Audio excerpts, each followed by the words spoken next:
Hello friends, welcome back to cleanly. ഇന്നത്തെ ലെക്ചറിൽ നമ്മൾ ഡിസ്കസ് ചെയ്യാൻ പോകുന്നത് 11/6/2025 RRB നടത്തിയ ഗ്രാജുവേറ്റ് ലെവൽ NTPC പ്രിലിംസ് എക്സാമിൻ്റെ തേർഡ് ഷിഫ്റ്റിലെ തന്നെ റിമൈനിങ് ക്വസ്റ്റ്യൻസ് ആണ്. വീഡിയോയിലേക്ക് പോകുന്നതിന് മുമ്പ് എല്ലാവരും എൻ്റെ ഈ ചെറിയ ചാനൽ സബ്സ്ക്രൈബ് ചെയ്ത് സപ്പോർട്ട് ചെയ്യൂ. So let's move to the questions. Which of the following rivers is not a major river of the great plateau of India? Okay, peninsular പ്ലേറ്റ്യൂയുടെ ഭാഗമല്ലാത്ത റിവർ ഇതിൽ ഏതെന്നാണ് ചോദ്യം. യമുന, കൃഷ്ണ, ഗോദാവരി, നർമ്മദ. ഓക്കെ, നമുക്കറിയാം Krishna, Godavari and Narmada part of peninsular plateau ആണ്. യമുനയാണ് ഇതിൻ്റെ ഉത്തരം. നമുക്കത് ഡീറ്റെയിൽ ആയിട്ട് തന്നെ നോക്കാം. നമ്മുടെ ഇന്ത്യ പ്രധാനമായിട്ടും 5 ഡിവൈഡ് ചെയ്തേക്കുന്നത്. ആദ്യത്തെയാണ് നോർത്തേൺ അല്ലെങ്കിൽ നോർത്ത് ഈസ്റ്റേൺ മൗണ്ടൻസ്, അതിനെയാണ് ഹിമാലയാസ് എന്ന് പറയുന്നത്. ഹിമാലയാസ് ഫോം ആയിരിക്കുന്നത് ഇന്ത്യ ഓസ്ട്രേലിയൻ പ്ലേറ്റും അതുപോലെ തന്നെ യുറേഷ്യൻ പ്ലേറ്റും കൂടെ കൂട്ടിമുട്ടി യങ് ഫോൾഡ് മൗണ്ടൻസ് ആയിട്ടാണ് ഹിമാലയ ഫോം ചെയ്തത്. ഓക്കെ, ഇത് നമ്മുടെ ഇന്ത്യയുടെ ക്ലൈമറ്റിനെ വളരെയധികം ബാധിക്കുന്നുണ്ട്. അതുപോലെ തന്നെ ഒരു ഫിസിക്കൽ ബാരിയറാണ്. നമ്മുടെ നോർത്തേൺ ഹെമിസ്ഫിയറിലെ ടെമ്പറേറ്റ് അല്ലെങ്കിൽ പോളാർ ലാറ്റിറ്റ്യൂഡ്സ് എന്നുള്ള തണുപ്പ് ഇങ്ങോട്ടേക്ക് എത്താതിരിക്കാനുള്ള ഇന്ത്യയുടെ ഈ ഒരു കാലാവസ്ഥയെ പ്രധാനമായിട്ടും ആ തണുപ്പൊക്കെ ഇങ്ങോട്ട് എത്താതെ നമ്മളെ രക്ഷിക്കുന്ന ഒരു ബാരിയറായിട്ടും ആക്ട് ചെയ്യുന്നുണ്ട്. നമ്മുടെ ഈ ഹിമാലയൻ മൗണ്ടൻസ് ആക്ട് ചെയ്യുന്നുണ്ട്. ഹിമാലയൻ മൗണ്ടൻസിൻ്റെ ബോർഡർ എന്ന് പറയുന്നത്, നോർത്തേൺ ബോർഡർ എന്ന് പറയുന്നത് ടിബറ്റൻ പ്ലാറ്റ്യൂ ആണ്. ഓക്കെ, വെസ്റ്റ് മുതൽ ഈസ്റ്റ് വരെ 2500 കിലോമീറ്റർ ആണ് ഇതിൻ്റെ സ്ട്രെച്ച് എന്ന് പറയുന്നത്. ഇൻഡസ് നദിയാണ് വെസ്റ്റിൽ ആൻഡ് ബ്രഹ്മപുത്രയാണ് ഈസ്റ്റിലെ ബോർഡർ എന്ന് പറയുന്നത്, എൻഡ് എന്ന് പറയുന്നത്. ഓക്കെ, ഇനി സൗത്ത് എൻഡ് നോക്കുവാണെങ്കിൽ ശിവാലിക് ഫൂട്ട് ഹില്ലോടുകൂടി ഇതെന്ത് ചെയ്യുവാണ്, നോർത്തേൺ പ്ലെയിനിലേക്ക് കയറുവാണ്. സോ നമ്മുടെ ഫസ്റ്റ് ക്ലാസിഫിക്കേഷനാണ് നോർത്തേൺ അല്ലെങ്കിൽ നോർത്ത് ഈസ്റ്റേൺ മൗണ്ടൻസ് എന്ന് പറയുന്നത്. ഇനി രണ്ടാമത്തെ ക്ലാസിഫിക്കേഷനാണ് അതിന് താഴെ തന്നെ കിടക്കുന്ന നോർത്തേൺ പ്ലെയിൻസ്. ഓക്കെ, അല്ലെങ്കിൽ ഇൻഡോ ഗ്യാങ്ജെറ്റിക് ബ്രഹ്മപുത്ര പ്ലെയിൻ എന്നാണ് എന്നെ പറയുന്നത്. ഇതെന്ന് പറയുന്നത് നമ്മുടെ ശിവാലിക് ഫൂട്ട് ഹിൽസിൻ്റെ തൊട്ട് താഴെ തൊട്ടാണ് തുടങ്ങുന്നത്. നോർത്തേൺ ബോർഡർ ആയിട്ട് വരുന്നത് ശിവാലിക് ഫൂട്ട് ഹിൽസ് ആണ്. അതുപോലെ സദേൺ ബോർഡർ ആയിട്ട് വരുന്നത് പെനിൻസുലാർ പ്ലേറ്റ്യൂയുടെ നോർത്തേൺ എഡ്ജാണ്, അതായത് വിന്ധ്യ അല്ലെങ്കിൽ സത്പുര റേഞ്ച്.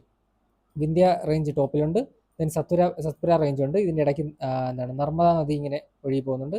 ഇതിൻ്റെ താഴെ താപ്തി നദിയും പോകുന്നുണ്ട്. ഓക്കെ, ഇതിനകത്ത് വിന്ധ്യ സത്പുര ഈ ഒരു നർമ്മദയുടെ ടോപ്പ് പോർഷനിലോട്ടുള്ള കുറച്ച് ഭാഗങ്ങളാണ്. ഇപ്പം ഇങ്ങനെ രാജസ്ഥാൻ വന്നിട്ട് ഇങ്ങനെ ഗുജറാത്ത് വരുന്നുണ്ട്, ദെൻ ഇങ്ങനെ പോകും. ഓക്കെ, ഇതിൽ ഈ നർമ്മദയുടെ മുകളിലോട്ടുള്ള ശിവാലിക് ഫൂട്ടിലിൻ്റെ ഇടയ്ക്കുള്ള ആ ഒരു ഭാഗത്താണ് നമ്മൾ നോർത്തേൺ പ്ലെയിൻ എന്ന് പറയുന്നത്. ഓക്കെ, ഇനി ഇതിൻ്റെ വെസ്റ്റ് എന്ന് പറയുന്നത് നമ്മുടെ ഇതുവഴി ഇങ്ങനെ ഒഴുകി വരുന്ന ഇൻഡസ് നദിയാണ് വെസ്റ്റ്.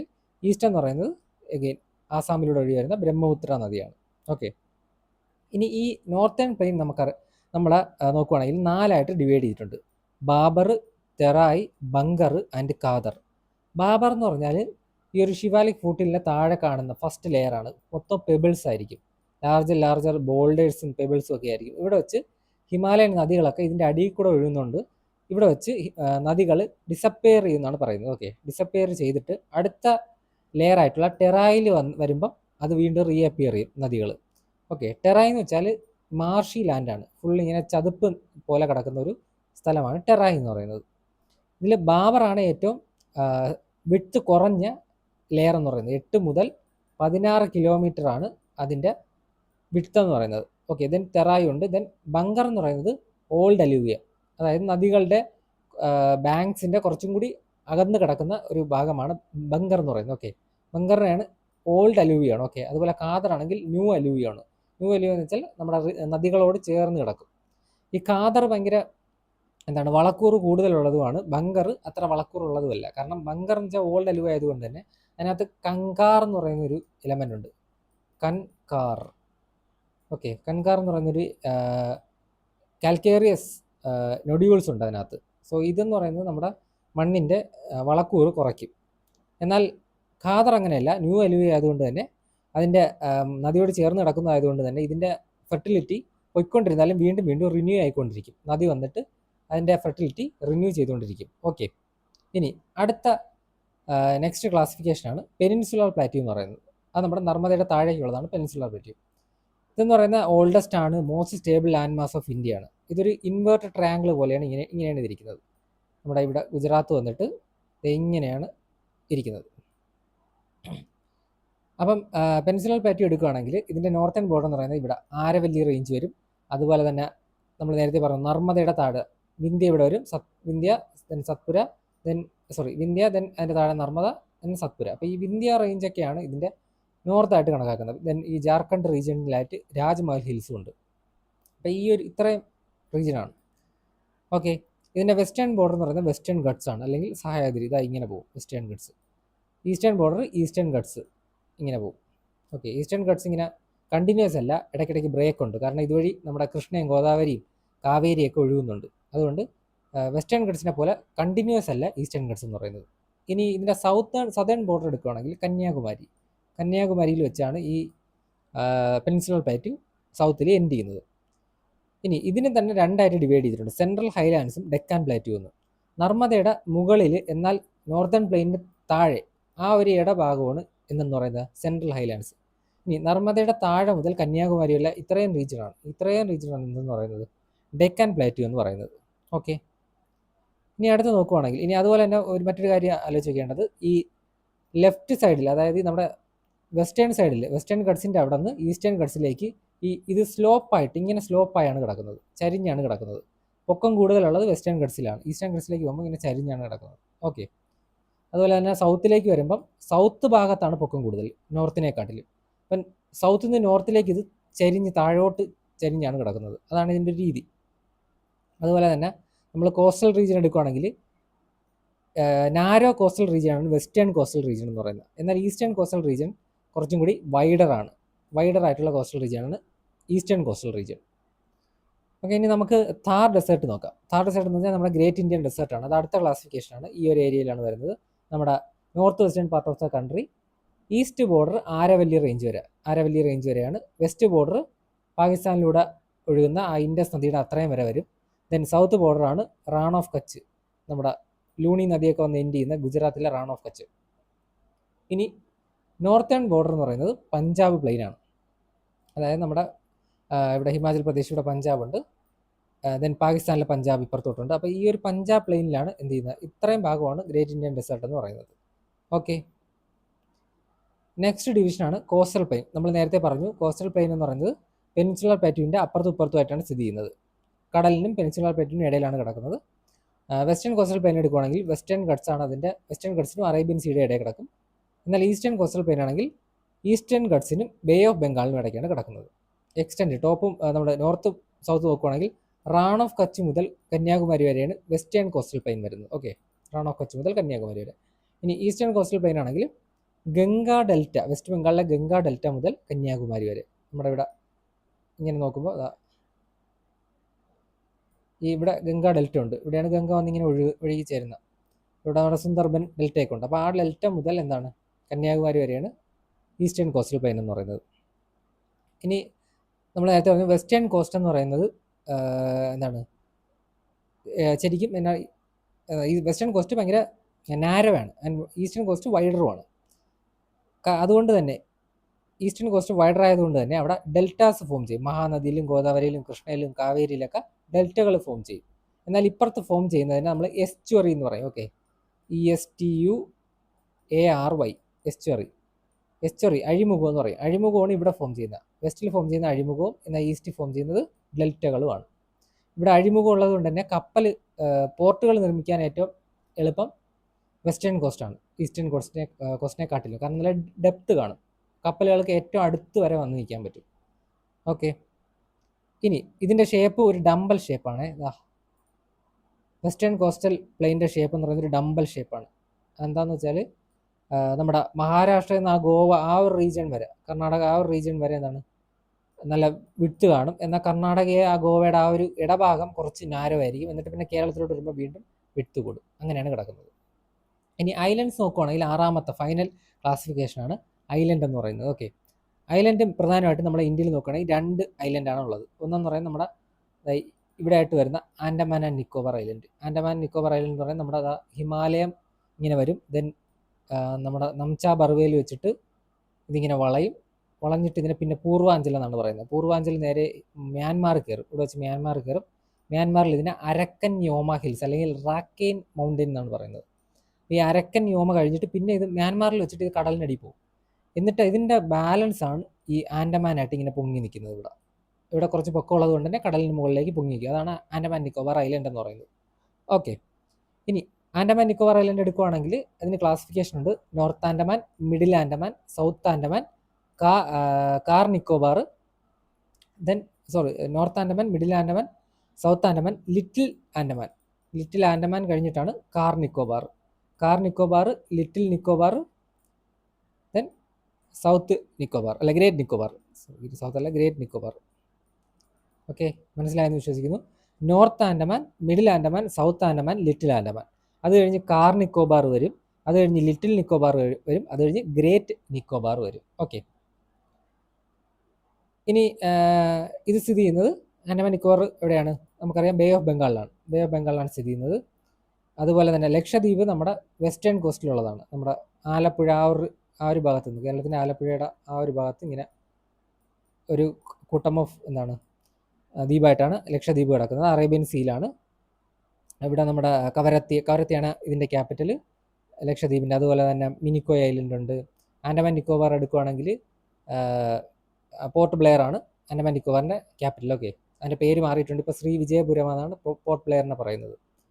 ഓക്കെ, സോ നമുക്ക് ഇപ്പം അറിയാം ഏതാണ്. നമ്മൾ പറയുവാണെങ്കിൽ യമുന നദികൾ ഏതൊക്കെയാണെന്ന് നമുക്ക് നോക്കാം. ഗംഗ ഇതുവഴി ഒഴുകി പോകുന്നുണ്ട്. അതുപോലെ യമുന ഇങ്ങനെ ചേരുന്നുണ്ട് ഗംഗയിൽ. സോ നമ്മുടെ പെനിൻസുലർ പ്ലാറ്റ്യൂവിൻ്റെ ഭാഗത്തല്ല, നോർത്തേൺ പ്ലെയിൻസിലാണ് എന്ത് വരുന്നത്? ഗംഗ യമുനയൊക്കെ വരുന്നത്. എന്നാൽ പെനിൻസുലർ പ്ലാറ്റ്യൂവിൽ വരുന്നതാണ് ഗോദാവരി, കൃഷ്ണ, കാവേരി, മഹാനദിയൊക്കെ.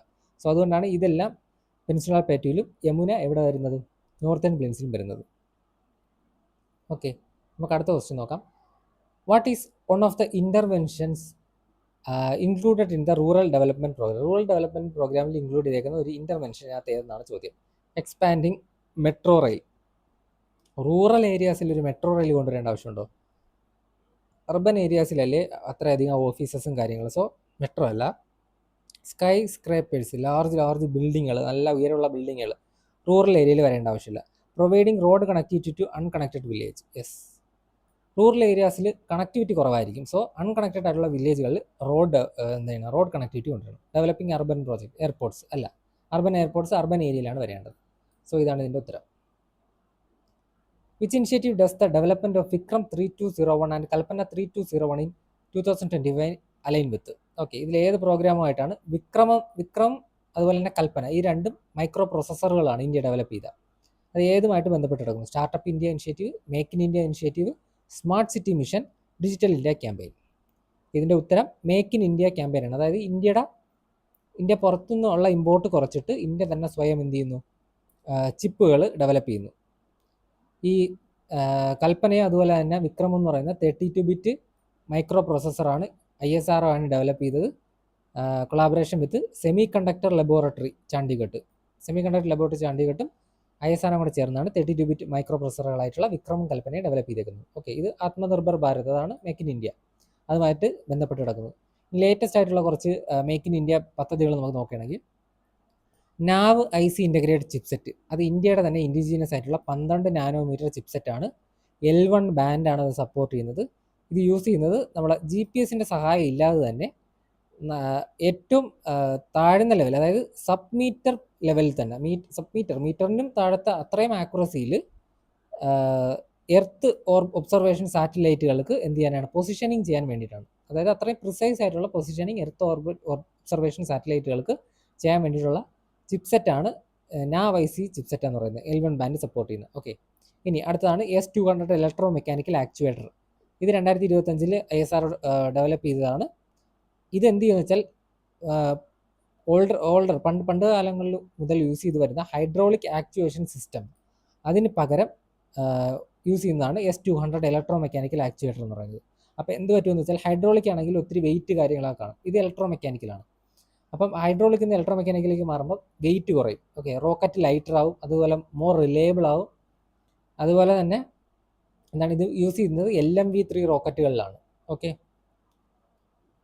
ഇനി ഹൈ ത്രസ്റ്റ് ഇലക്ട്രിക് പ്രൊപ്പൾഷൻ. എന്താണ് ഹൈ ത്രസ്റ്റ് ഇലക്ട്രിക് പ്രൊപ്പൾഷൻ എന്ന് വെച്ചാൽ, 2026 ഡെവലപ്പ് ചെയ്ത് കൊണ്ടുവന്നൊരു സാധനമാണ്. ഇത് ഇലക്ട്രിസിറ്റി യൂസ് ചെയ്തിട്ട് അയോൺസിനെ ആക്സിലേറ്റർ ചെയ്യുകയാണ് ചെയ്യുന്നത്. അതിലൂടെ എന്ത് പറ്റും? നമ്മുടെ സാറ്റലൈറ്റുകൾക്കൊക്കെ മൂവ് ചെയ്യാനുള്ള ആ ഒരു ഫ്യൂവല് 80% കുറച്ച് ഫ്യൂവല് മതി. എന്തിന്? സ്റ്റേഷൻ കീപ്പ് ചെയ്യാൻ. അതായത് ഒരു സ്ഥലത്ത് പൊസിഷനിങ് ചെയ്യാൻ 80% ലെസ് ഫ്യൂവല് മതി സാറ്റലൈറ്റുകൾക്ക് ഇനി മുതൽ. അത് നമ്മുടെ സാറ്റലൈറ്റുകളുടെ ലൈഫ് ഡബിൾ ചെയ്യും. അതുപോലെ കമ്മ്യൂണിക്കേഷൻ സാറ്റലൈറ്റുകൾ കൂടുതൽ ഫങ്ഷൻ ലൈഫും അവരുടെ കൂടുതൽ എഫക്റ്റീവും ആവും. ഓക്കെ, ഫ്യൂവൽ കൺസപ്ഷൻ കുറയുന്നത് കൊണ്ട് തന്നെ. Then 3D printed Agnilet engine. ഇത് അഗ്നികുൽ കോസ്മോസ് എന്ന് പറയുന്ന സ്റ്റാർട്ടപ്പ് ഡെവലപ്പ് ചെയ്തതാണ്. ലോകത്തിലെ ആദ്യത്തെ single piece 3D printed rocket എഞ്ചിനാണ്. ഓക്കെ, ഇത് ചില ടെസ്റ്റുകളൊക്കെ പാസ്സായിട്ടുണ്ട്. ഹോട്ട് ഫയർ ടെസ്റ്റ്, അതുപോലെ തന്നെ ലോങ് ഡ്യൂറേഷൻ ടെസ്റ്റ്, ഇതൊക്കെ പാസ്സായതാണ് 3D പ്രിൻറ്റഡ് അഗ്നിലെറ്റ് എഞ്ചിൻ എന്ന് പറയുന്നത്. ഇനി ലൈറ്റ് കോമ്പാക്ട് എയർക്രാഫ്റ്റ് തേജസ് മാർക്ക് 1A പ്രൊഡക്റ്റ് ലൈൻസ്. ഇതെന്താണെന്ന് വെച്ചാൽ നമ്മുടെ നാഷിക്കിൽ വെച്ചിട്ട് തേജസ് മാർക്ക് 1Aയുടെ ഒരു പ്രൊഡക്ഷൻ ഇനാഗുറേറ്റ് ചെയ്തിട്ടുണ്ട് ഒക്ടോബർ 2025. ഇതിലൂടെ നമ്മുടെ ഇൻഡിജിനിയസ് ഫൈറ്റർ ജെറ്റ്സിൻ്റെ പ്രൊഡക്ഷൻ ഇന്ത്യ കൂട്ടാനാണ് ശ്രമിക്കുന്നത്. മിഷൻ സുദർശൻ ചക്ര എന്താണെന്ന് നോക്കുകയാണെങ്കിൽ ഇന്ത്യ ഇൻഡിജിനിയസ്ലി ഡെവലപ്പ് ചെയ്യുന്ന കൗണ്ടർ ഡ്രോൺ സിസ്റ്റമാണ്. അതായത് ഡ്രോണുകളെ അടിച്ചിടാൻ വേണ്ടിയിട്ടുള്ള ഒരു സിസ്റ്റമാണ്. ഇനി മിഷൻ മാനേജ്മെൻറ്റ് കമ്പ്യൂട്ടർ എന്താണെന്ന് വെച്ചാൽ DRDO എന്ത് ചെയ്തു, മിഷൻ മാനേജ്മെൻറ്റ് കമ്പ്യൂട്ടർ പോലെയുള്ള മിഷൻ മാനേജ്മെൻറ്റ് കമ്പ്യൂട്ടർ എന്ന് വെച്ചാൽ എന്താണ്, ഒരു മിഷൻ നടക്കുമ്പോൾ അത് മാനേജ് ചെയ്യാനായിട്ട് എയർക്രാഫ്റ്റിലൊക്കെ യൂസ് ചെയ്യുന്ന കമ്പ്യൂട്ടേഴ്സാണ്. 100% ഇന്ത്യയിൽ തന്നെ ഡെവലപ്പ് ചെയ്ത ചിപ്സെറ്റാണ് അതിൽ യൂസ് ചെയ്യുന്നത്. അതുപോലുള്ള ഒരു 7 പ്രധാനപ്പെട്ട ടെക്നോളജികൾ നമ്മുടെ DRDO ആർമ്ഡ് ഫോഴ്സസിന് കൈമാറി. Okay, December 2025. Then India semi conductor mission 2.2 എന്താണെന്ന് വെച്ചാൽ ഒഡീഷയിൽ ഇന്ത്യയുടെ ആദ്യത്തെ കൊമേഴ്ഷ്യൽ ഫാബ് സെറ്റപ്പ് ചെയ്തു. ഇത് സിലിക്കൺ കാർബൈഡ് ഫാബാണ്. കൂടുതൽ ചിപ്സുകൾ പ്രൊഡ്യൂസ് ചെയ്യാനുള്ള, സിലിക്കണൊക്കെ പ്രൊഡ്യൂസ് ചെയ്യാനും അതുപോലെ ചിപ്സുകൾ പ്രൊഡ്യൂസ് ചെയ്യാൻ വേണ്ടിയിട്ടുള്ളതാണ്. ചിപ്സുകൾ മെയിനായിട്ടും ഇലക്ട്രിക് വെഹിക്കിൾസിനും പവർ ഗ്രിഡ്സിനൊക്കെ യൂസ് ചെയ്യുന്ന ചിപ്സുകൾ പ്രൊഡ്യൂസ് ചെയ്യാനുള്ളൊരു കൊമേഴ്ഷ്യൽ ഫാബാണ് ഒഡീഷയിൽ സ്റ്റാർട്ട് ചെയ്തത്. അതാണ് India semi conductor mission 2.0.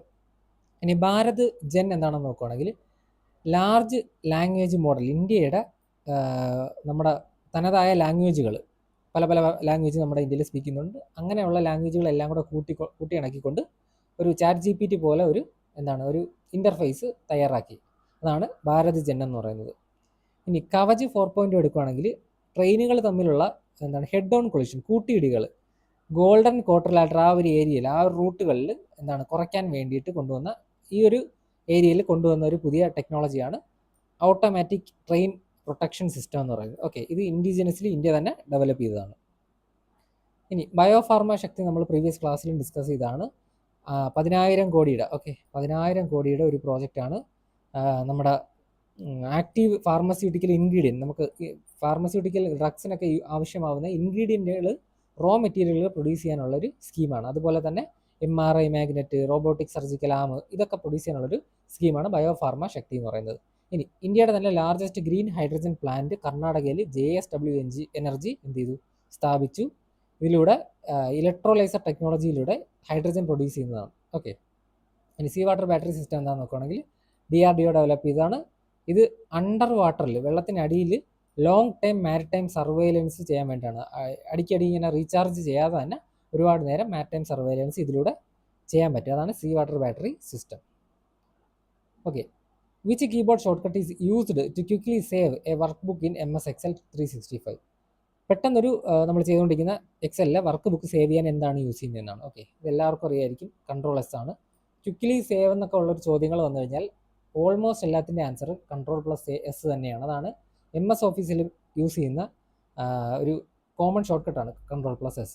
Okay, who among the following spearheaded an active non-cooperation movement famously known as the Barasat Rebellion against the British Indigo Planters? British indigo പ്ലാന്റേഴ്സിന് against ആയിട്ട് ഒരു Barasat rebellion coordinate ചെയ്ത, Barasat rebellion ഒരു non cooperation movement ആണ്. അത് coordinate ചെയ്ത leader ആരാണെന്നാണ് ചോദ്യം. Okay, Sidhu Murmu ആരാണെന്ന് നമുക്കറിയാം. സിദ്ധു മുർമു, കന്നു മുർമു നമ്മൾ സന്താൽ റെബലിയനിൽ പഠിച്ചാണ്. ഓക്കെ, അപ്പോൾ ഇതല്ല. ദെൻ ദുദു മിയാനും ഹാജി ശരീഅത്തുള്ള നമ്മളിപ്പോൾ പഠിക്കും. ഇതിൻ്റെ ഉത്തരം തിത്തു മിറാണ്. ഓക്കെ, തിത്തു മിറാണ്. ദുദു മിയാനും ഹാജി ശരീഅത്തുള്ളക്ക് ആരാണ് നമുക്ക് നോക്കാം. ഫസ്റ്റ് അതിന് മുന്നേ നമുക്ക് ബറസത്ത് റെബലിയനും ജസ്റ്റ് നോക്കാം. ബറസത്ത് റെബലിയൻ എന്ന് വെച്ചാൽ നമ്മുടെ വെസ്റ്റ് ബംഗാൾ റീജിയൻ 24 പരഗണ ഡിസ്ട്രിക്റ്റുകളായിട്ട് ഡിവൈഡ് ചെയ്തിട്ടുണ്ട്. അതിനകത്തൊരു സബ് ഡിവിഷനാണ് ബറസത്ത് എന്ന് പറയുന്നത്. ഓക്കെ, അവിടെ എന്ത് സംഭവിച്ചതെന്ന് വെച്ചാൽ ഈ ബ്രിട്ടീഷ് ഇൻഡിഗോ പ്ലാന്റേഴ്സ് എന്ത് ചെയ്തു, അവിടുത്തെ പെസൻസിനെ ഇൻഡിഗോ കൂടുതലായിട്ട് പ്ലാന്റ് ചെയ്യാൻ എന്ത് ചെയ്തു, നിർബന്ധിച്ചു. അതുപോലെ തന്നെ സമീന്ദാരി ലാൻഡ് ലോഡ്സ് ഒരുപാട് റവന്യൂ എടുക്കാൻ തുടങ്ങി. അങ്ങനെയൊക്കെ വന്നപ്പം പെസൻസ് എന്ത് ചെയ്തു, അതിന് എഗെയിൻസ്റ്റ് ആയിട്ട് റിവോൾട്ട് ചെയ്തതാണ്. ഇനി ഇതിൻ്റെ ഇമ്മീഡിയറ്റ് ട്രിഗർ എന്താണെന്ന് വെച്ചാൽ അവിടെയുള്ള ലോക്കൽ ഹിന്ദു സെമീന്ദാർസ് എന്ത് ചെയ്തു, തിത്തു മിറിൻ്റെ ഫോളോവേഴ്സിനോട് താടി വളർത്തുന്നതിന് ടാക്സ് ചോദിച്ചു. ലൈക്ക് ബിയർ ടാക്സ് വരെ അവർ ഇമ്പോസ് ചെയ്തു. അങ്ങനെ ഇമ്പോസ് ചെയ്തതാണ് ഇതിന് പെട്ടെന്ന് ഇത് സ്റ്റാർട്ട് ചെയ്യാനൊരു കാരണമായത്. അതുപോലെ തന്നെ നമ്മൾ പറഞ്ഞു ലാൻഡ് ലോഡ്സ് എന്ത് ചെയ്തു, ഫോഴ്സ് ചെയ്യപ്പെട്ടു ബ്രിട്ടീഷ് പ്ലാന്റേഴ്സ് ഇൻഡിഗോ കൾട്ടിവേറ്റ് ചെയ്യാനായിട്ട്. അതായത് ഇൻഡിഗോ എന്ന് വെച്ചാൽ ഒരു ക്യാഷ് ക്രോപ്പാണ്. അപ്പം ഇവർക്ക് എന്താണ് ഫുഡ് ക്രോപ്സ് പ്രൊഡ്യൂസ് ചെയ്യാൻ പറ്റാതായി. ഇനി ഇതിൻ്റെ ഒരു ഫേമസ് സിമ്പലാണ് ബാൻഷർ ഖല്ല അല്ലെങ്കിൽ ബാംബു ഫോർട്ട്. തിത്തുമിർ സ്ഥാപിച്ചൊരു ബാൻഷർ ഫോർട്ട് ഉണ്ടായിരുന്നു. എവിടെ? നാർക്കൽ ബരിയിൽ. ഓക്കെ, നാർക്കൽ ബരിയിൽ. അതാണ് ഈ ഒരു വാരസത്ത് റെബലിയൻ്റെ ഒരു സിമ്പൽ എന്ന് പറയുന്നത്. അതിനുശേഷം എന്ത് സംഭവിച്ചെന്ന് വെച്ചാൽ നമ്മുടെ ലോർഡ് വില്യം ബെൻഡിക്കിൻ്റെ എന്താണ് അണ്ടറിൽ ബ്രിട്ടീഷുകാർ ഒരുപാട് ഫോഴ്സിനെ അയച്ചിട്ട് എന്ത് ചെയ്തു, ഈ ഒരു ഇത് സപ്രസ് ചെയ്യാൻ നോക്കി. വാരസത്ത് റെബലിയൻ സപ്രസ് ചെയ്യാൻ നോക്കി 1831. ഓക്കെ, അപ്പോൾ അതാണ് വാരസത്ത് റെബലിയൻ എന്ന് പറയുന്നത്. നമുക്ക് ബാക്കിയുള്ള കുറച്ച് റെബലിയനുകൾ നോക്കാം. സന്യാസി അല്ലെങ്കിൽ ഫക്കീർ റെബലിയൻ എന്ന് പറഞ്ഞാൽ 1763 1800 കാലഘട്ടത്തിലാണ് ബംഗാളിലാണ് നടന്നത്. മജ്നു ഷാ, അതുപോലെ ദേവി ചൗധരണി, ദെൻ ഭവാനി പതക് ഒരു ഇമ്പോർട്ടൻ്റ് ആളാണ്. ഭവാനി പതക് ഒക്കെയാണ് ഇതിൻ്റെ ലീഡർ ആയിട്ടുണ്ടായിരുന്നത്. ഇത് 1770 ഫാമിൻ സമയങ്ങളിൽ എന്ത് ചെയ്തു, പിലിഗ്രിമേജും അതുപോലെ തന്നെ ഹൈലാൻഡ് റവന്യൂ ഇമ്പോസ് ചെയ്തു. പിലിഗ്രിമേജ് തടഞ്ഞു, റെസ്ട്രിക്ട് ചെയ്തു, എന്നാൽ ഹൈലാൻഡ് റവന്യൂ ഇമ്പോസ് ചെയ്തു. അതിനെതിരായിട്ടുള്ളതാണ് സന്യാസി ആൻഡ് ഫക്കീർ റെബലിയൻ എന്ന് പറയുന്നത്. ദെൻ പാഗൽപന്തീസ് കേൾക്കുമ്പോൾ നമ്മൾ വിചാരിക്കും പഞ്ചാബിലാണെന്ന്, പക്ഷേ ഇത് ബംഗാളിലാണ്. ഓക്കെ, ബംഗാളിലെ മെയ്മൻ സിംഗിലാണ് നടന്നത് പാഗൽപന്തീസ്. 1825 മുതൽ 1835 വരെയാണ്. കരം ഷായും ടിപ്പു ഷായുമാണ് ഇതിൻ്റെ ലീഡർ. ഇത് എഗെയിൻ സമീന്ദാഴ്സിന് എഗെയിൻസ്റ്റ് ആയിട്ടുള്ള ഒരു മൂവ്മെൻ്റ് ആയിരുന്നു. റിലീജിയസ് സോഷ്യൽ ഇക്വാലിറ്റിക്ക് വേണ്ടിയിട്ടൊക്കെ ഉള്ളതായിരുന്നു. ഓക്കെ, ഇനി ഫറൈസി മൂവ്മെൻ്റ് എടുത്താൽ 1838 മുതൽ 1857 വരെ ഈസ്റ്റ് ബംഗാളിലാണ് നടന്നത്. ഹാജി ശരിയത്തുള്ള ദുദുമിയ നമ്മുടെ ഓപ്ഷനിൽ ഉണ്ടായിരുന്നതിന് ഇവർ രണ്ടുപേരുമായിരുന്നു ഫറൈസി മൂവ്മെൻ്റ് ലീഡർ. ഇത് സ്ഥലം നഷ്ടപ്പെട്ടു പോയവർക്ക് വേണ്ടിയിട്ടുള്ളൊരു മൂവ്മെൻ്റ് ആയിരുന്നു. ഓക്കെ, ലാൻഡ് ലോഡുകൾ അതുപോലെ ഇൻഡിഗോ പ്ലാന്റേഴ്സ് ഒക്കെ എന്ത് ചെയ്തു, അവരുടെ സ്ഥലങ്ങൾ എടുത്തുകൊണ്ട് പോയി. അപ്പോൾ അത് തിരിച്ചു പിടിക്കാനുള്ളൊരു മൂവ്മെൻ്റ് ആയിരുന്നു. ദെൻ ചുവാർ അപ്രൈസിങ് 1866 മുതൽ 1816 വരെ മിദ്നാപൂരിലാണ് നടന്നത്. ബംഗാളിലെ ദുർജൻ സിംഗ് ആയിരുന്നു ലീഡർ. ഇതൊരു ട്രൈബൽ റിവോൾട്ട് ആയിരുന്നു. ഓക്കെ, ചുവാർ ട്രൈബലാണേ. ട്രൈബലും പെസൻസും തിരിച്ചും ലൈക്ക് സെപ്പറേറ്റ് ആയിട്ട് പഠിക്കണം. ചുവാർ അപ്രൈസിങ് ട്രൈബൽ റിവോൾട്ടാണ്. ഇത് ലാൻഡ് റവന്യൂ കൂട്ടിയതിന് പേരിലാണ് ഈ ഒരു ട്രൈബൽ റിവോൾട്ട് നടന്നത്.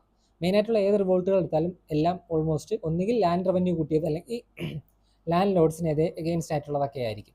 അപ്പോൾ അത് വെച്ച് പഠിക്കുക. Okay, then Khasi rebellion Meghalaya. Khasi hills അറിയാം, ഗാരോ ഖാസി ജയന്തിയ മേഘാലയയിലാണ്. അല്ല, ഖാസി ഹിൽസ് നടന്നാണ് 1829 1833. തിരോത് സിംഗ് ആണ് ഇതിൻ്റെ ലീഡർ.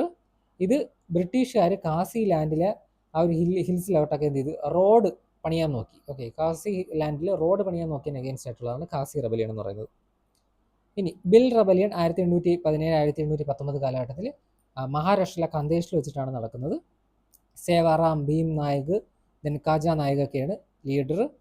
ഇത് ഇവരുടെ ടെറിട്ടറിയിൽ എന്ത് ചെയ്തു, ബ്രിട്ടീഷുകാർ എന്ത് ചെയ്തു, എൻ്റർ ചെയ്തു. ഓക്കെ, ഇവരുടെ ഹില്ലി ട്രാക്റ്റുകളിൽ, ഇവരുടെ ആ റോഡുകളിലൊക്കെ ബ്രിട്ടീഷുകാർ എൻ്റർ ചെയ്തു. ആ എൻട്രിയെ എതിർത്തുകൊണ്ടുള്ളതായിരുന്നു ബിൽ അപ്രൈസിങ് എന്ന് പറയുന്നത്. ഇനി ഖച്ച് റെബലിയൻ എന്ന് വെച്ചാൽ 1816 മുതൽ 1832 വരെ ഗുജറാത്തിലാണ് നടന്നത്.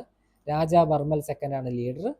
ഇത് അവരുടെ രാജാ ബർമലിൻ്റെയൊക്കെ ഇൻറ്റേർണൽ ആയിട്ടുള്ള അവരുടെ ത്രോൺ, അവരുടെ രാജ്യത്തിൻ്റെ ഇൻറ്റേർണൽ മാറ്റേഴ്സിൽ എന്ത് ചെയ്തു, ബ്രിട്ടീഷുകാർ കൈയടത്തി. അപ്പോഴാണ് അവർ ഖച്ച് റെബലിയൻ. ഇതുപോലെയാണ് നമ്മുടെ 1808 ഇവിടെ നമ്മുടെ തിരുവിതാംകൂറിൽ വേലുത്തമ്പി ദളവ റിവോൾട്ട് ഉണ്ടായത്. അതും ഇവിടുത്തെ രാജാക്കന്മാരുടെ ഇൻറ്റേർണൽ ആയിട്ടുള്ള കാര്യങ്ങളിൽ എന്ത് ചെയ്തു, ഇടപെടണം നോക്കിയതിന് എഗെയിൻസ്റ്റ് ആയിട്ടുള്ളതായിരുന്നു. ഓക്കെ, ഇത് 1816 32.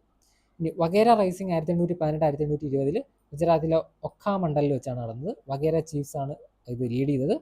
ഇത് ഹെവി ടാക്സ് ഇമ്പോസ് ചെയ്തുകൊണ്ട്, അതുപോലെ തന്നെ ഗൈക്വാഡ് ഓഫ് ബറോഡ, ഇത് ഇവിടെ തന്നെ ഒരു രാജാക്കന്മാരായിരുന്നു. ഇവരെ എന്ത് ചെയ്തു, ബ്രിട്ടീഷുകാർ സപ്പോർട്ട് ചെയ്തു. ഇവരെന്ത് ചെയ്തു, ഈ വഗേരയെ എന്ത് ചെയ്തു, അടിച്ചമർത്താൻ ശ്രമിച്ചു. അതിന് എഗെയിൻസ്റ്റ് ആയിട്ടുള്ളതായിരുന്നു വഗേര റൈസിങ്.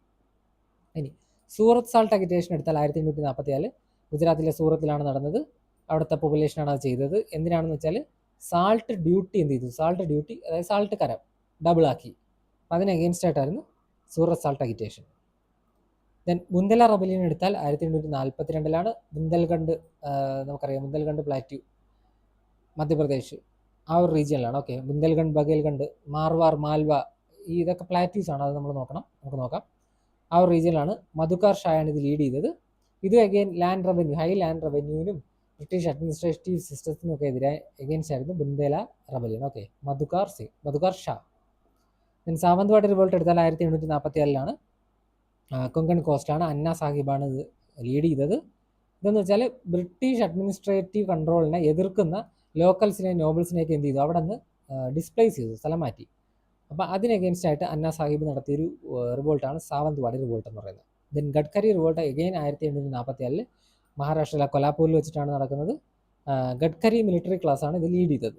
എന്ന് വെച്ചാൽ അവരുടെ ഹെറിഡിറ്ററി ലാൻഡും സ്റ്റാറ്റസും ഒക്കെ എന്ത് ചെയ്തു, നഷ്ടപ്പെടുമെന്ന് തോന്നിയപ്പോഴാണ് ഗഡ്കരി റിവോൾട്ട് നടക്കുന്നത്. Okay, which of the following statements about RAM and ROM with reference to computer memory is correct? RAM ROM ഏതാണ് കറക്റ്റ് എന്ന്? RAM is non volatile while ROM is volatile. അല്ല, റാം എന്താണ്, റോം എന്താണ്, non volatile. പക്ഷെ റാം എന്തല്ല, non volatile അല്ല, RAM വോളറ്റൈലാണ്. ROM is faster than RAM, തെറ്റാണ്. റോം സ്റ്റോർ ചെയ്യാനും റാം പ്രൈമറി ആണ്. ഓക്കെ, ഐ മീൻ പ്രൈമറി, രണ്ടും പ്രൈമറി ആണ്. എന്നാലും റാം എന്താണ്, കമ്പ്യൂട്ടറിന് അപ്പോൾ ആവശ്യമുള്ളതാണ്, മെമ്മറിയാണ് സ്റ്റോർ ചെയ്യുന്നത്. നമുക്ക് നോക്കാം. RAM cannot be written to only read from. അല്ല, റാം എന്ന് വെച്ചാൽ റാൻഡം ആക്സസ് മെമ്മറി, റോം ആണ് റീഡ് ഓൺലി മെമ്മറി. അപ്പോൾ ഇതുമല്ല. പിന്നെ ആൻസർ വന്നിട്ട് RAM temporarily stores data for active programs while ROM permanently stores firmware. നമുക്ക് അത് ഡീറ്റെയിൽ ആയിട്ട് തന്നെ നോക്കാം. പ്രൈമറി മെമ്മറി വരുന്ന രണ്ട് കാര്യങ്ങളാണ് റാമും റോമും. RAM random access memory, ROM read only memory.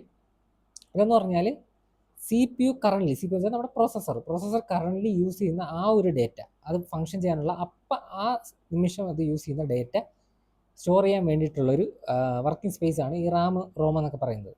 Okay, ഈ റാമിൻ്റെ ഒരു പ്രത്യേകത എന്ന് വെച്ചാൽ റാം വോളറ്റൈലാണ്, എന്നാൽ റോം നോൺ വോളറ്റൈലാണ്. വോളറ്റൈൽ എന്ന് വെച്ചാൽ പവർ ഓഫ് ചെയ്ത് കഴിഞ്ഞാൽ അതിനകത്തുള്ള ഡേറ്റ അപ്പോഴേ നഷ്ടമാകും. എന്നാൽ റോം അങ്ങനെയല്ല, പവർ ഓഫ് ചെയ്താലും കുഴപ്പമില്ല, അതിനകത്തുള്ള ഡേറ്റ അവിടെ തന്നെ കിടന്നോളൂ. റാം പ്രധാനമായിട്ടും ഓപ്പറേറ്റിംഗ് സിസ്റ്റം, അതുപോലെ application programme, data in use, ഇതൊക്കെയാണ് സ്റ്റോർ ചെയ്ത് വെക്കുന്നത്. അതുകൊണ്ട് തന്നെ എന്താണ്, റാം ഭയങ്കര ഫാസ്റ്ററാണ്. അപ്പം പെട്ടെന്ന് സി പി യുവിന് അതെടുത്ത് യൂസ് ചെയ്യാൻ പറ്റും. അപ്പോൾ ആ സ്പീഡ് കൂട്ടാൻ വേണ്ടിയിട്ടാണ് റാം അങ്ങനെ ചെയ്യുന്നത്. ഓക്കെ, ദെൻ റാം തന്നെ പല ടൈപ്പ് ഉണ്ട്. എസ് റാം അല്ലെങ്കിൽ ഡി റാം. എസ് റാം വെച്ചാൽ സ്റ്റാറ്റിക് റാം ആണ്, ക്യാഷ് മെമ്മറി യൂസ് ചെയ്യുന്നതാണ്. ഡി റാം വെച്ചാൽ ഡൈനാമിക് റാം ആണ്, അത് സിസ്റ്റം മെമ്മറിയിൽ യൂസ് ചെയ്യുന്നതാണ്. ക്യാഷ് മെമ്മറി എന്ന് പറഞ്ഞാൽ അഗെയിൻ കുറച്ചും കൂടി ഫാസ്റ്ററാണ്, നമുക്ക് നോക്കാം. ദെൻ റോം ആണെങ്കിൽ എന്താണ് ചെയ്യുന്നത്, അത് ബയോസ് എന്ന് വെച്ചാൽ ബേസിക് ഇൻപുട്ട് ഔട്ട്പുട്ട് സിസ്റ്റം, അതുപോലെ തന്നെ കമ്പ്യൂട്ടർ ബൂട്ട് ആവാനുള്ള ഇൻസ്ട്രക്ഷൻ കാര്യങ്ങളൊക്കെയാണ് റോം സ്റ്റോർ ചെയ്ത് വെക്കുന്നത്. സെക്കൻഡറി മെമ്മറി അല്ലെങ്കിൽ ഓക്സിലറി മെമ്മറി എടുത്തു കഴിഞ്ഞാൽ അതാണ് നമ്മുടെ hard disk drive, HDD, solid state drive, SSD, അതുപോലെ ഒപ്റ്റിക്കൽ ഡിസ്കും നമ്മുടെ USB ഒക്കെ. ഇതെന്താണെന്ന് വെച്ചാൽ ഇത് കുറച്ചും കൂടി സ്ലോവർ ആയിരിക്കും റോമിനെക്കാട്ടിലും. ഇത് ചെയ്യുന്നത് എന്താണെന്ന് വെച്ചാൽ നമുക്ക് വേണ്ട ഡേറ്റകൾ സ്റ്റോർ ചെയ്ത് വെക്കുക എന്നുള്ളതാണ്. അതായത് വലിയ വാസ്റ്റ് സ്റ്റോറേജ് കപ്പാസിറ്റി ഇതിനുണ്ടാവും, ലോവർ കോസ്റ്റ് തന്നെ. പക്ഷേ ഇതെന്തല്ല, ഫാസ്റ്റ് അല്ല, ഇത് നമുക്ക് കാര്യങ്ങൾ സ്റ്റോർ ചെയ്ത് വെക്കാൻ പറ്റും. HDD യൂസ് ചെയ്യുന്നത് മാഗ്നറ്റിക് പ്ലാറ്റേഴ്സ് ആണ് ഡേറ്റ സ്റ്റോർ ചെയ്യാൻ, അതുപോലെ തന്നെ ചീപ്പാണ്, ഹൈ കപ്പാസിറ്റിക്ക് ചീപ്പാണ്. സോളിഡ് സ്റ്റേറ്റ് ഡ്രൈവ് ആണെങ്കിൽ കുറച്ചും കൂടി HDD-യെക്കാട്ടിലും ഫാസ്റ്റ് ആണ്, ക്വയറ്ററാണ്, ഡ്യൂറബിൾ ആണ്. പക്ഷേ HDD-യെക്കാട്ടി എന്താണ്, എക്സ്പെൻസീവ് ആണ്. ഒപ്റ്റിക്കൽ ഡിസ്ക് അറിയായിരിക്കും, CD, DVD, ബ്ലൂറേ ഡിസ്ക് ഒക്കെ റിമൂവബിൾ ആണ്. ഏത് USB ഫ്ലാഷ് ഡ്രൈവും നമ്മുടെ SD കാർഡും ഒക്കെ, മൊബൈലിൽ ഇടുന്ന SD കാർഡും ഒക്കെ. ഓക്കെ, ഇനി ക്യാഷ് മെമ്മറിയും രജിസ്റ്ററും ഉണ്ട്. ക്യാഷ് മെമ്മറി നമ്മൾ നേരത്തെ പറഞ്ഞായിരുന്നു. ക്യാഷ് മെമ്മറി എന്ന് വെച്ചാൽ വെരി ഹൈ സ്പീഡ് മെമ്മറിയാണ്. ഓക്കെ, അത് CPU-നും റാമിനും ഇടയ്ക്കിരിക്കുന്നതാണ്. നമ്മൾ പറഞ്ഞു റാമിൽ നിന്ന് CPU എടുത്ത് പ്രോസസ്സ് ചെയ്യും, അതുകൊണ്ട് CPU ഫാസ്റ്റ് ആയിട്ട് റൺ ചെയ്യാൻ പറ്റുമെന്ന്. പക്ഷേ ഈ റാമിന് CPU-ന് ഇടയിൽ ഒരെണ്ണം കൂടി ഉണ്ട്, അതാണ് ക്യാഷ് മെമ്മറി. ഈ റാമിൽ നിന്നുള്ള സാധനം എടുത്ത് ഇപ്പം ആ ഒരു നിമിഷം വേണ്ട സാധനങ്ങൾ എന്ത് ചെയ്യും, CPU ഈ ഒരു ക്യാഷ് മെമ്മറിയിൽ സ്റ്റോർ ആവും. റാമിൽ നിന്ന് എടുത്ത് ക്യാഷ് മെമ്മറി സ്റ്റോർ ആവും. അപ്പോൾ ക്യാഷ് മെമ്മറിയിൽ നിന്ന് പെട്ടെന്ന് എന്ത് ചെയ്യും, CPU എടുത്ത് പ്രോസസ്സ് ചെയ്യുകയാണ് ചെയ്യുന്നത്. ഓക്കെ, സോ ഇതെന്താണ്, റാം കുറച്ചും കൂടി ക്യാഷ് മെമ്മറിയെക്കാട്ടി സ്ലോവർ ആണ്. അതുപോലെ ഇതിൻ്റെ ലെവലുകൾ L1, L2, L3 എന്നൊക്കെ പറയും. L1 എന്ന് വെച്ചാൽ L1 ആണ് ഏറ്റവും ഫാസ്റ്റസ്റ്റും സ്മാളസ്റ്റും ഒക്കെ. ഈ L1 ക്യാഷ് മെമ്മറി ഇരിക്കുന്ന CPU പ്രോസസ്സറിൻ്റെ തന്നെ അകത്താണ് ഇരിക്കുന്നത്. ഓക്കെ, ഇനി രജിസ്റ്റർ എടുക്കുകയാണെങ്കിൽ ഏറ്റവും ഫാസ്റ്റസ്റ്റ് ആണ്, ക്യാഷ് മെമ്മറിയെക്കാട്ടിലും ഫാസ്റ്റസ്റ്റ് ആയിട്ടുള്ള, എന്നാൽ ഏറ്റവും സ്മാളസ്റ്റ് ആയിട്ടുള്ള unit of memory in a കമ്പ്യൂട്ടറാണ് രജിസ്റ്റർ എന്ന് പറയുന്നത്. അതും എന്താണ്, നമ്മുടെ ക്യാഷിലെ L1 പോലെ CPU-ൻ്റെ അകത്താണ് ഇരിക്കുന്നത് രജിസ്റ്ററും. അത് ഇമ്മീഡിയറ്റ് ഡേറ്റ ബിറ്റുകൾ എടുക്കുന്നു, ഇൻസ്ട്രക്ഷൻസ് ഒക്കെ എടുത്തു ആ ഒരു മൈക്രോ സെക്കൻഡിലുള്ള കാര്യങ്ങൾ ചെയ്യാൻ വേണ്ടിയാണ് യൂസ് ചെയ്യുന്നത്. എക്സാമ്പിളാണ് പ്രോഗ്രാം കൗണ്ടറും അതുപോലെ പ്രോഗ്രാം അക്യൂമുലേറ്ററും ഒക്കെ. ഓക്കെ, പ്രോഗ്രാം കൗണ്ടർ അക്യുമുലേറ്റർ ഒക്കെ രജിസ്റ്ററിന് എക്സാമ്പിളാണ്. Okay, which case is associated with the supreme court striking down the 99th constitutional amendment? National judicial appointment commission. Okay, national judicial appointment കമ്മീഷന് കൊണ്ടുവന്നിട്ടുള്ള 99ാം കോൺസ്റ്റിറ്റ്യൂഷണൽ അമെൻമെൻറ്റിനെ സ്ട്രൈക്ക് ഡൗൺ ചെയ്തതിൻ്റെ case ഏതാണ്? ഏത് കേസിലാണ് ഈ ഒരു ഡിസിഷൻ സുപ്രീം കോർട്ട് എടുക്കുന്നത്? Kesavananda Bharati case, Golaknath case, supreme court advocates on record association, Minerva mill case. Okay, നമുക്കിതിൻ്റെ ഉത്തരം നോക്കാം. ഇതിൻ്റെ ഉത്തരം supreme court advocates on record association കേസാണ്. ഓക്കെ, നമുക്ക് ഈ ഓരോ കേസുകളും ഡീറ്റെയിൽ ആയിട്ട് തന്നെ നോക്കാം. ആദ്യത്തെയാണ് A K Gopalan versus state of Madras. A K Gopalan versus state of Madras 1950 കേസാണ്. ഇതിൽ കോർട്ട് പറഞ്ഞെന്താണെന്ന് വെച്ചാൽ, നമ്മളിപ്പോൾ ഒരാളെ കരുതൽ തടങ്കലിൽ വെക്കുകയാണ്. ഓക്കെ, കരുതൽ തടങ്കൽ എന്ന് പറഞ്ഞാൽ അയാൾ ഭാവിയിൽ കുറ്റം ചെയ്യാൻ സാധ്യതയുണ്ട്, എന്നാൽ അയാളുടെ പേരിലുള്ള കുറ്റം തെളിഞ്ഞിട്ടില്ല, ലീഗലി തെളിഞ്ഞിട്ടില്ല, പക്ഷെ ഒരു കുറ്റം ചെയ്യാൻ സാധ്യതയുള്ള ഒരു തരത്തിലിരിക്കുകയാണ്. അപ്പം എന്ത് ചെയ്യും? പോലീസിന് കരുതൽ തടങ്കലിൽ, അതായത് ഡിറ്റൻഷനിൽ വെക്കാൻ പറ്റും. അപ്പോൾ ഡിറ്റൻഷനിൽ വെക്കുന്ന സമയത്ത് എന്ത് ചെയ്യേണ്ട? ഫണ്ടമെൻ്റൽ റൈറ്റ് നോക്കേണ്ട കാര്യമില്ല. നമ്മുടെ ആർട്ടിക്കിൾ 21 പറയുന്നത് right to life and personal ലിബർട്ടിയാണ്. അപ്പം അത് നോക്കണ്ട. ഓക്കെ, പ്രിവെൻറ്റീവ് ഡിറ്റൻഷൻ ആക്ട് പ്രകാരമാണ് ഇങ്ങനെ കരുതൽ തടങ്കലിൽ വെക്കാനുള്ള അധികാരം പോലീസിന് കിട്ടുന്നത്. ഇത് പ്രകാരം എന്ത് ചെയ്യേണ്ട? ഈ ഒരു ഫണ്ടമെൻ്റൽ റൈറ്റ് അപ്പം നോക്കാതെ തന്നെ ആ ഒരു റൂള് ലിറ്ററലി അങ്ങ് ഫോളോ ചെയ്യാം. ഡ്യൂ പ്രോസസ്സിന് വേണ്ടിയിട്ട് വെയിറ്റ് ചെയ്യേണ്ട എന്നുള്ളതാണ്. അപ്പോൾ ഇതിൽ ഉണ്ടായിരുന്നൊരു കോർ ലീഗൽ ഡോക്ട്രൈനാണ് ഫണ്ടമെൻ്റൽ റൈറ്റ് എന്ന് പറയുന്നത് സെപ്പറേറ്റ് കമ്പാർട്ട്മെൻ്റ് ആയിട്ടാണ് കാണപ്പെടുന്നത്, അല്ലെങ്കിൽ സെപ്പറേറ്റ് സിലോ ആയിട്ടാണ് കാണപ്പെടുന്നത്. ഓക്കെ, ഫണ്ടമെൻ്റൽ റൈറ്റ് കോൺസ്റ്റിറ്റ്യൂഷനിൽ ഒരു പ്രത്യേക ഒരു ഭാഗമായിട്ടാണ് കണക്കാക്കുന്നത്. ഓക്കെ, ഇനി Golaknath versus state of Punjab case എടുത്താൽ 1967 ഇതിനകത്ത് പറഞ്ഞു വെച്ചാൽ പാർലമെൻറ്റിന് ഫണ്ടമെൻ്റൽ റൈറ്റുകൾ അമെൻഡ് ചെയ്യാൻ യാതൊരുവിധ പവറുമില്ല. കാരണം അങ്ങനെ അമെൻഡ് ചെയ്തു കഴിഞ്ഞാൽ നമ്മുടെ ആർട്ടിക്കിൾ 13 പറയുന്നുണ്ട് laws inconsistent or with derogation with fundamental right. Okay, laws inconsistent or derogation with fundamental right. അപ്പോൾ 13 പറയുന്നത് ഫണ്ടമെൻ്റൽ റൈറ്റിനെ ഹനിക്കുന്ന അല്ലെങ്കിൽ വയലേറ്റ് ചെയ്യുന്ന ഒരു തരത്തിലുള്ള ലായും എന്ത് ചെയ്യില്ല, നിലനിൽക്കില്ല, വോയിഡായിരിക്കും. അപ്പം ഈ പാർലമെൻറ്റിന് ഫണ്ടമെൻ്റൽ റൈറ്റുകൾ അമെൻഡ് ചെയ്യാനുള്ള പവർ കൊടുത്തു കഴിഞ്ഞാൽ എന്ത് പറ്റും? ഫണ്ടമെൻ്റൽ റൈറ്റ് തന്നെ അമെൻഡ് ചെയ്യപ്പെടും. അങ്ങനെ അമെൻഡ് ചെയ്ത് കഴിഞ്ഞാൽ പിന്നെ ആർട്ടിക്കിൾ 13 കൊണ്ട് അവിടെ യൂസ് ഇല്ലാതായി പോകും. അതുകൊണ്ട് എന്ത് പറഞ്ഞു? പാർട്ട് 3 അഥവാ ഫണ്ടമെൻ്റൽ റൈറ്റിനെ എന്ത് ചെയ്യാൻ പറ്റില്ല, വെട്ടിച്ചുരുക്കാനോ അബിഡ്ജ് ചെയ്യാനോ അതുപോലെ തന്നെ തിരുത്താനോ അമെൻഡ് ചെയ്യാനോ ഒന്നും പറ്റത്തില്ല എന്ന് ഈ ഒരു കേസിൽ പറഞ്ഞു. ഓക്കെ, ഇനി ഈ ഒരു കാര്യം എന്ത് ചെയ്തു? നമ്മുടെ ലാൻഡ് റിഫോംസിന് പ്രശ്നമൊന്നും വരാതിരിക്കാൻ ഇതിന് ശേഷമുള്ള ഈ ഒരു ഡിസിഷന് ശേഷമുള്ള കേസുകൾക്ക് മാത്രമേ എന്തുള്ളൂ, ഇത് ബാധകമുള്ളൂ എന്ന് പറഞ്ഞു. അല്ലെങ്കിൽ ലാൻഡ് റിഫോമിനെ അത് ബാധിക്കുമായിരുന്നു. ഇനി എന്നാൽ Kesavananda Bharati versus state of Kerala case 1973 എന്ത് പറ്റുമെന്ന് വെച്ചാൽ കോർട്ട് പറഞ്ഞത് parliament can amend any part of the constitution including the fundamental right. Fundamental right ഉൾപ്പെടെ കോൺസ്റ്റിറ്റ്യൂഷനിലെ ഏതൊരു ഭാഗവും എന്ത് ചെയ്യാൻ പറ്റും? പാർലമെൻറ്റിന് അമെൻഡ് ചെയ്യാം. പക്ഷേ ബേസിക് സ്ട്രക്ചറിന് മാറ്റമൊന്നും വരരുത്. അതായത് ഈ സെക്കുലറിസം, ഡെമോക്രസി ഇങ്ങനെയൊക്കെയുള്ള കാര്യങ്ങൾ അൺഅൾട്ടറബിൾ ആണ്, അൾട്ടർ ചെയ്യാൻ പാടില്ല. ഓക്കെ, ഇനി ഇന്ദിരാഗാന്ധി വേഴ്സസ് രാജ്നരയൻ കേസ് എടുത്താൽ 1975 ഇത് വന്നതെന്ന് വെച്ചാൽ 39th അമെൻമെൻറ്റിലെ ക്ലോസ് 4 എന്ത് ചെയ്തു? കോർട്ട് സ്ട്രക്ക് ഡൗൺ ചെയ്തു. അതിൽ പറഞ്ഞതെന്ന് വെച്ചാൽ പ്രധാനമന്ത്രിയുടെ ഇലക്ഷൻ എന്ന് പറയുന്നത് ജുഡീഷ്യൽ റിവ്യൂക്ക് ബിയോണ്ടാണ്. ഓക്കെ, ജുഡീഷ്യൽ റിവ്യൂ ചെയ്യാൻ പാടില്ല പ്രധാനമന്ത്രിയുടെ ഇലക്ഷൻ എന്ന് പറയുന്നത്. പക്ഷേ അതെടുത്ത് കളഞ്ഞു. എന്നിട്ട് എന്ത് പറഞ്ഞു? ഫ്രീ ആൻഡ് ഫെയർ ഇലക്ഷനും അതുപോലെ judicial review, free and fair ഇലക്ഷൻസിനും ജുഡീഷ്യൽ റിവ്യൂ എന്ന് പറയുന്ന ബേസിക് സ്ട്രക്ചറിൻ്റെ ഭാഗമാണ്. അപ്പം ബേസിക് സ്ട്രക്ചർ മാറ്റിക്കൂടല്ലോ. അപ്പോൾ അതുകൊണ്ട് ഇതും പാടില്ല, ജുഡീഷ്യൽ റിവ്യൂ ചെയ്യാൻ ഉള്ള അധികാരം വേണം. അതുപോലെ തന്നെ free and fair election conduct ചെയ്യണമെന്ന് പറഞ്ഞു.